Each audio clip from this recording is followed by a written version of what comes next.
සුනීතාගේත් ආර්යදාසගේත් මුහුණුවල සැනසීමක ලකුණු තිබූ නමුත් ඒ සිනහව යටි වූ වේදනාව රිෂීට හඳුනා ගැනීමට හැකි විය. අපි මේ පොලිසියට යන්න ලෑස්ති වුණා විතරයි මහත්තයෝ. මහත්තයා ආවෙක නම් ලොකු දෙයක්. ආර්යදාස කතාවට ඉස්සර වූ නිසාම රිෂීට තමා පෙර දින මෙහි පැමිණියේ පොලිස් නිලධාරියෙක් ලෙසින් බව මතකයට එන්නට විය. ඔහු වෙලසට කතා නොකරන්නට රිෂීට ඒ පිළිබඳව මතකයක් හෝ නොවීය. ඇයි පොලිසියට එන්න කියලා තිබ්බද? රිෂී අසන්නට වූයේ ඉහත කාරණය එක්වරම මතක් වී ඇති වූ තිගැස්ම සමග. කෙල්ලාව මහත්තයෝ, සුනීතා පැවසූයේ රහසින්මෙනි. රිෂීගේ ගිනි ගනිමින් තිබූ හදමඩල එක්වරම සිසිල් වී ගියේ වතුර තුලට එබූ ගිනි පෙළෙල්ලක් එක්වරම නිවී සිසිල් වී ගියාක් මෙනි. අනේ දෙයියනේ, දෙයියන්ගේ පිහිටයි. රිෂීගේ මුවින් එලෙසට පිටවන විට සුනීතා ඔහු දෙස බලන්නට වූයේ පුදුමයට පත්වෙමිනි. මට ටිකකට පැහැසරාට කතා කරන්න ඕන. රිෂී අනතුරුව පැවසූයේ නිවස තුළට දෑස් යවා. මහත්තයෝ, ඒකනේ වැඩේ. මේ ළමයා කිසි දෙයක් තාම කීවේ නෑනේ. පොලිසියට කියන්නම් කියනවනේ. ඒ නිසා අපි මේ එක්ක යන්න හැදුවේ. කොහොමටත් අපිට කියලා තිබුණේ ළමයාවම එක්ක එන්න කියලා. ඒ නැතත් මහත්තයෝ, මගේ කෙල්ලව දොස්තර කෙනෙක්ට පෙන්නන්න වෙයි නේද? සුනීතා කතා කළේ හදවතේ ශෝකය දෙනෙත් වලින් පිට කරමිනි. සමහර විට අම්මා වෙච්ච දේ මාත් එක්ක කියයි. රිෂී පැවසුවේය. කෙල්ලට නින්ද ගිහින් මං කූත්තන් එන්නම් මහත්තයෝ. සුනීතා එසේ පවසා පිටව ගිය පසු ආර්යදාස හඬ අවදි කළේය. කෙල්ලාවේ පාන්දර 1ට විතර. අපිට කිසි දෙයක් හිතාගන්න බෑ මහත්තයෝ. මේ කෙල්ල වෙච්ච දෙයක් අම්මා එක්කවත් කියන්නේ නෑනේ. ඒත් එහෙමයි කියලා මේක අමතක කරන්න පුළුවන්ද? මේ වෙච්ච සන්තෑසියේ හැටියට. සුනීතා නිදා සිටි පැහැසරා වෙතට ගොස් ඇගේ පිටට අතක් තබා අවදි කරවීමට සූදානම් වන විට එකී ස්පර්ශයෙන් ඇය අවදි වූයේ බොහෝ බියට පත් වූ පරිද්දෙනි. ඇය පත්ව සිටි කම්පනයෙන් වටහාගත් සුනීතාට හදවත පුරා පැතිර ගියේ දැඩි වේදනාවකි. රත්තරනේ, ඩිංගක් වරෙන් මගේ අම්මා අර පොලිසියේ මහත්තයෙක් ඇවිත්.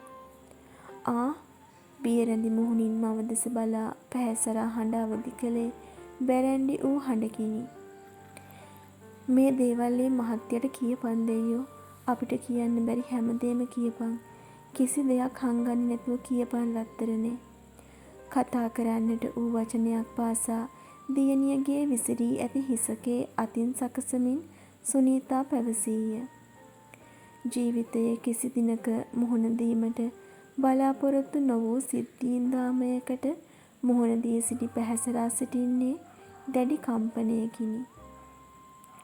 පොලිස් නිලධාරියෙකු හමුවට යාමට සූදානම් වන ලෙසට පැවසූ පසුව ඇයට එකී කම්පනය වැඩි විය. පැහැසරාට රිෂීව පාවා දීමට නොහැක. නමුත් ඔහුට සමාව දීමටද නොහැක. තව දුරටත් ඔහු පිළිබඳව ආදරයක් සිත්ති නැති බවක් ඇයට හැඟෙයි. නමුත් ඔහු පිළිබඳව සත්‍ය හෙළි කිරීමටද ඇයට නොහැකි බැව් සිතෙයි. කපිල තමාව බලහත්කාරයෙන් රැගෙන යන අවස්ථාවේ වූ වෙඩි හුවමාරුව මේ මොහොතේ ඇයට යළි මතකයට පැමිණෙන්නට විය.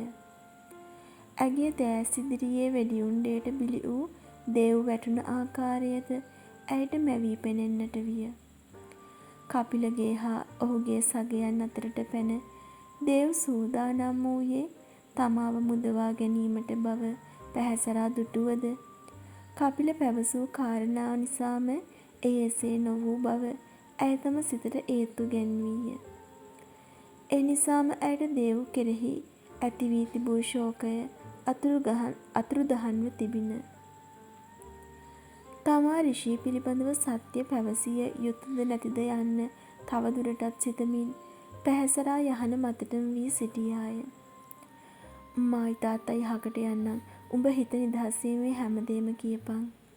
පැහැසරාගේ නිහඬ බව දුටු සුනීතා එසේ පවසා ඇයව වත්තන් කරගෙන ස්තෝප්පුව වෙතට ගෙන ගියාය. ඒයි අපි මෙහාට වෙලා යමු. දරුවා කියන්න තියෙන දේ මහත්තයාට කියයි. පැහැසරාව පුටුවක වාඩි කරවමින් සුනීතා පැවසූයේ තම සැමියා දෙස බලා.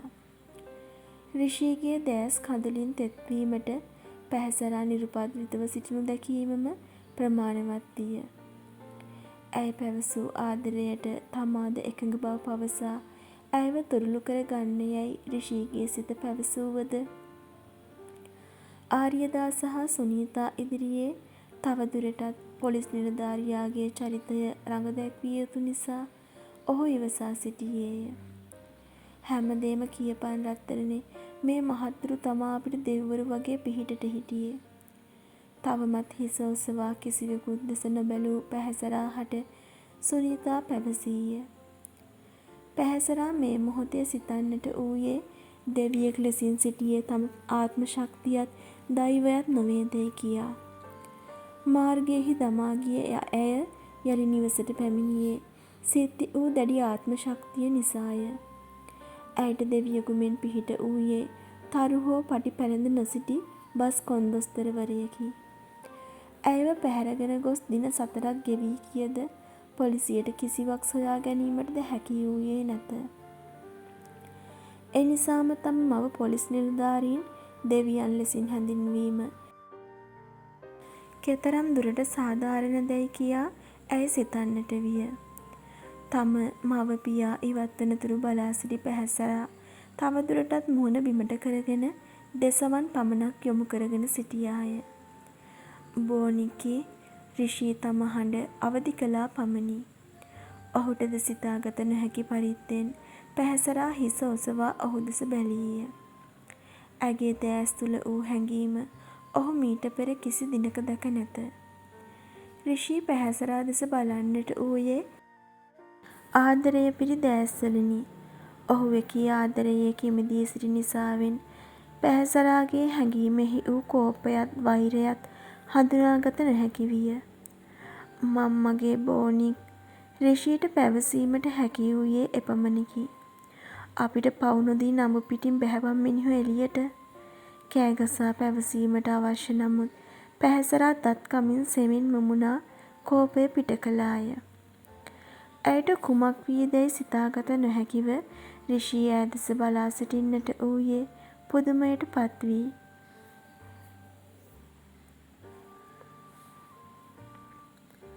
ඇයි මේ එකී වචන දෙක ඔහු පිට කළේ අසීරුවෙනි. මං හිතුවා මනුස්සකම චුට්ටක් හරි ගෑවිලා ඇති කියලා. මාව අරන් යන්න ඉඩ දුන්නේ සල්ලි වලට ඒ තරමට ආස නිසානේ. රත්තරනේ මං හිතලා ඔයාව මග ඇරියේ නෑ. මං ඊයේ ඔයාලගේ අම්මලා හම්බෙන්නනේ ආවේ. ඒක ඔයා දන්නවා. වෙන්නති. කපිල කියන තිරිසනාට මාව අරන් යන්න දීලා තමුන් හොඳ මිනිහා වෙන්නනේ එහෙම කරේ. තමුන්ගේ පොලිස් පට්ටම මගේ අම්මලාට කියන්න කලින් මෙතනින් තොලොංචි වෙලා යනවා. මට තමුන්ව පිළිකුල්. සිත්ති ඇති ආවේගයට අනුව කෑගසමින් බැනවැදීමට නොහැකි නිසාම පැහැසරාගේ මුහුණෙහි මස්පිඩු වෙවුලුම් කන්නට විය.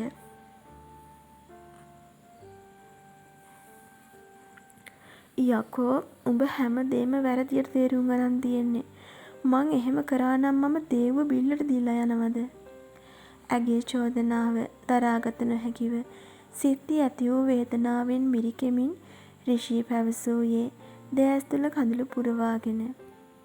කියන්න බෑනේ තමුන් සල්ලි කෑදරකමට මාව බිල්ලට දුන්නා වගේ යාළුවටත් ඒකම කරාද කියලා.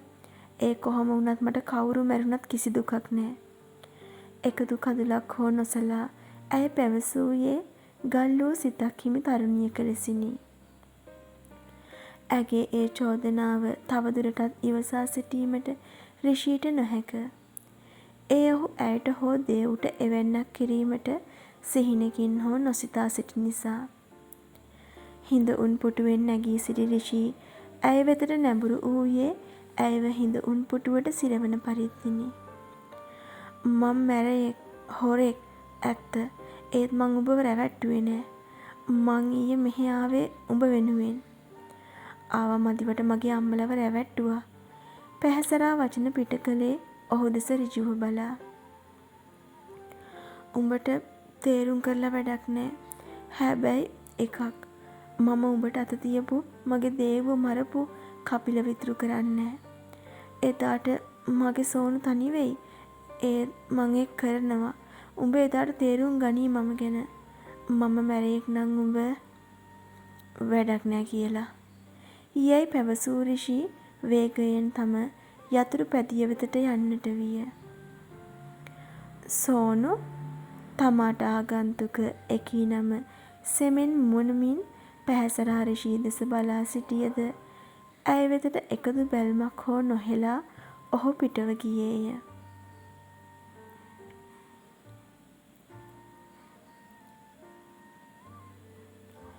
ඔහු පිටවෙන ආකාරයේ දෙසත් හඬත් අසා සිටි පැහැසරාගේ දෙනෙත් අද්දරට මෙතෙක් වේලා නොපැමිණි කඳුළු කැට කිහිපයක් පැමිණ අවසන්ය.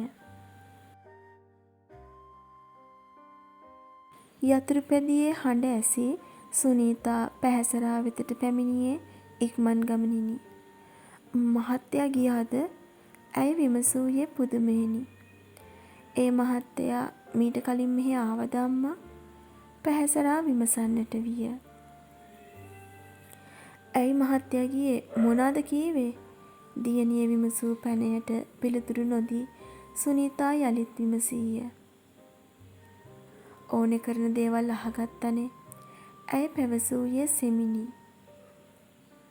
උඹ හැමදේම කීවා නේද? යැයි විමසමින් සුනීතා ඇය දෙස ඕනෑකමින් මෙන් බැලීය.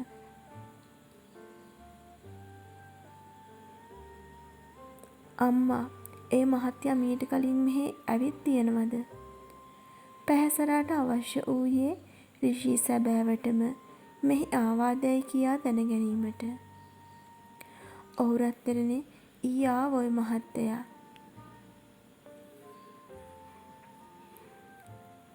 සුනීතා එයට වඩා යමක් නොපවසා සිටියේ අතීතය දියණියගෙන් සැඟවිය යුතු බැවිනි.